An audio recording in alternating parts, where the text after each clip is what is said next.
Odpoludnia, keď sa oslavil Medzinárodný deň jogy, kde si účastníci pod vedením lektorov vyskúšali rôzne štýly jogy, meditácie a dýchové cvičenia. V ajurvédskej zóne sa mohli návštevníci počas celého festivalu nechať rozmaznávať indickými odborníkmi. Masáže vychádzali z tisícročných tradícií ajurvédskej medicíny a ponúkali uvoľnenie tela i mysle prostredníctvom liečivých olejov a harmonizačných techník. Tieto terapie pochádzajú z Indie a je to veľmi účinná terapia na ozdravenie. Máme veľa ľudí, ktorí nás navštívujú a máme veľmi dobré výsledky v týchto terapiách. Ajurveda používa prírodné oleje, rôzne prírodné prášky, používa tiež bylinky a rôzne tablety, ktoré sú na prírodnej báze. Čiže základom je vlastne príroda, čiže ajurveda je úzko spojená s prírodou, je to holistické liečenie a to je vlastne základ tej liečby.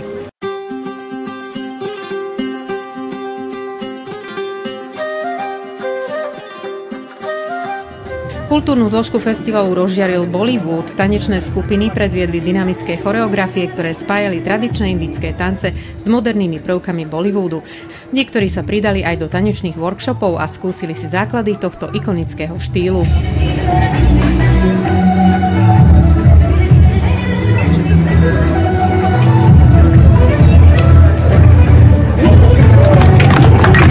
Takže sme z Bratislavy, sme skupina Desi Girls. Prišli sme predstaviť bollywoodský filmový tanec a hlavne aj v podstate urobili sme workshop Bamgri.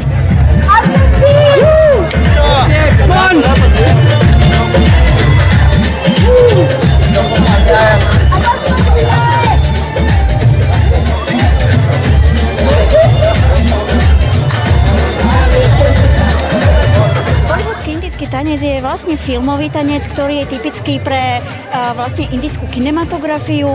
Je veľmi taký energický, ladný, krásne sú tam pesničky. Oplatí sa ísť na akýkoľvek indický film, pretože vlastne sú to nielenže krásne filmy, ale aj kostýmy, šperky, výpravy a hlavne tie šperky nás tak akože inšpirovali, aby sme začali tento tanec tancovať a hlavne tieto krásne, nádherné kostýmy.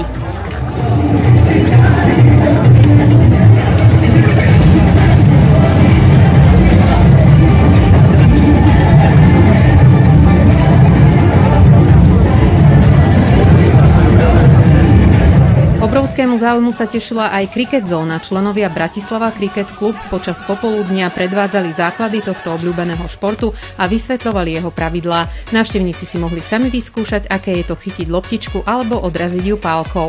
Toto narodili Anglicku, pretože Anglicku zobral tento kriket celý svet. Kde oni majú kolní, tam oni pomaleské urobili taký klub alebo kouz alebo niečo. Takže celé anglické kolenie má také na tento šport. Hlavne je to od Indie, Sri Lanka, Pakistan, Afganistan a tiež anglicky hrajú také lepšie a tiež Australiančan, takže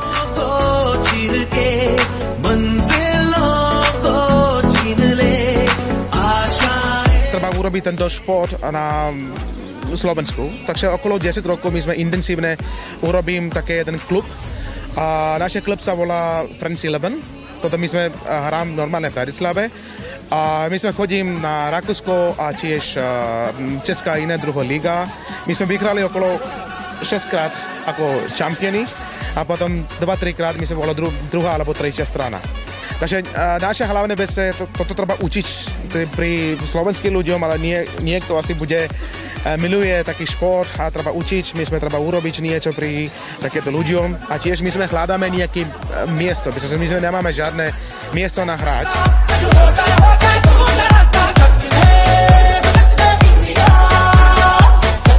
Súčasťou programu bola aj stand-up komedy v angličtine. Indickí komici žijúci na Slovensku priniesli dávku ľahkého humoru, v ktorom odľahčene reflektovali rozdiely medzi kultúrami, každodenné situácie aj svoje osobné skúsenosti s adaptáciou. A dneska robil som stand-up, väčší po anglicky, ale potom dal som trošku slovenský. Bol to veľmi dobre a Nitra ďakujem, lebo bol to veľmi dobrý skúsenosť. Hudobnú scénu ovládla indická speváčka z Prahy, ktorá zaspievala piesne v tradičnom aj modernom štýle.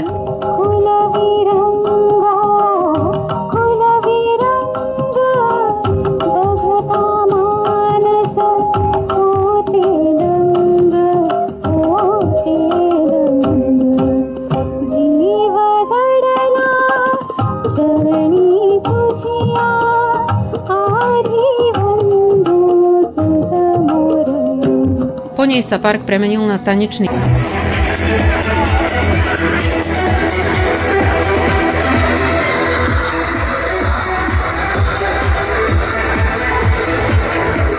Deti sa mohli zabaviť tvorbou mandál, kreslením rangoli či sledovaním bábkového predstavenia Ramajana v podaní prešovského divadla Babadlo. Ahoj, moje meno je Prajak. This is Takže je to špeciálna taká technika, špeciálny typ umenia v Indii. Verí sa tomu, že to prináša šťastie a väčšinou to robia buď každý deň ženy pred domom, alebo počas sviatkov, ako je Diwali, čo je vlastne sviatok svetiel.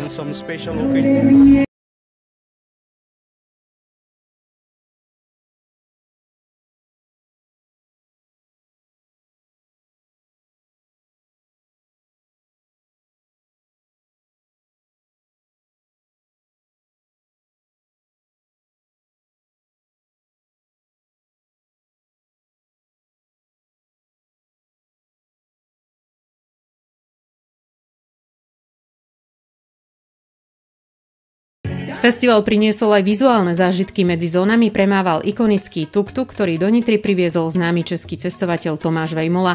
Tento tradičný dopravný prostriedok Indov sa stal hitom medzi deťmi i dospelými. Tohle je thajský tuk-tuk, v Evropě jich moc není, já vím o nějakých 5. Tenhle ten jediný, co je na SPZkách, o kterém jako já vím.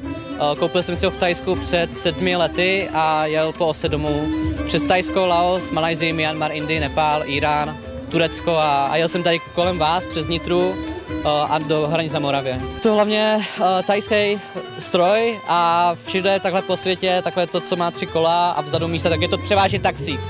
Takže taxikářský vůz a já jsem vlastně takhle jel rok po cestě a vzal jsem vlastně lidi. Ne jako taxikář, vždycky to bylo za úsměv, jen tak z radosti, oni mi chtěli zaplatit a jsem říkal, ne, úsměv a to stačí a takhle to fungovalo.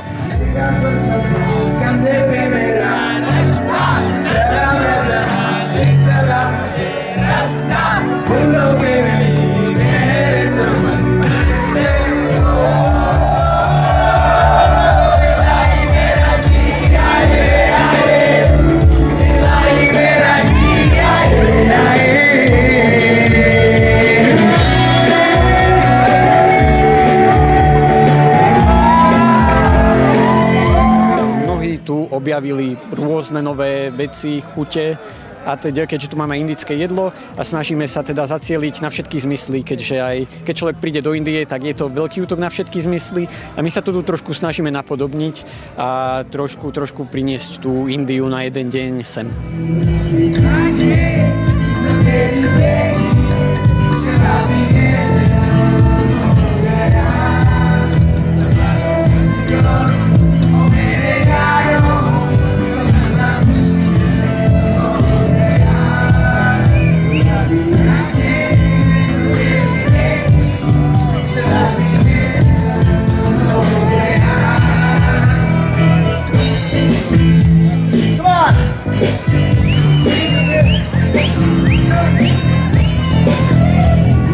Záver festivalu patril energickému vystúpeniu kapely Vaju z Viedne. Ich hudba bola kombináciou indických melódií a západných nástrojov, ktorá vytvorila magickú bodku za dňom plných zážitkov, stretnutí a kultúrnej výmeny.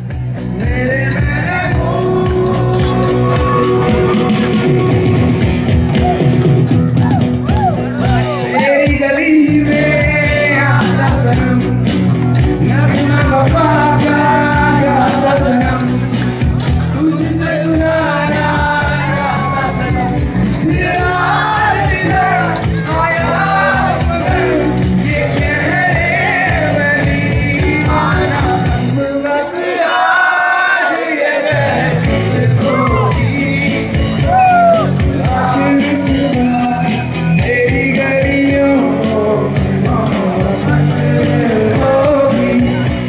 Filmský festival v Nitre ukázal, že aj na Slovensku je priestor pre multikultúrne podujatia, ktoré spájajú ľudí cez zmysly, pohyb, jedlo a umenie. Z parku na Sihoti sa na jeden deň stalo miesto, kde sa stretla Európa s Áziou, s rešpektom, radosťou a otvoreným srdcom.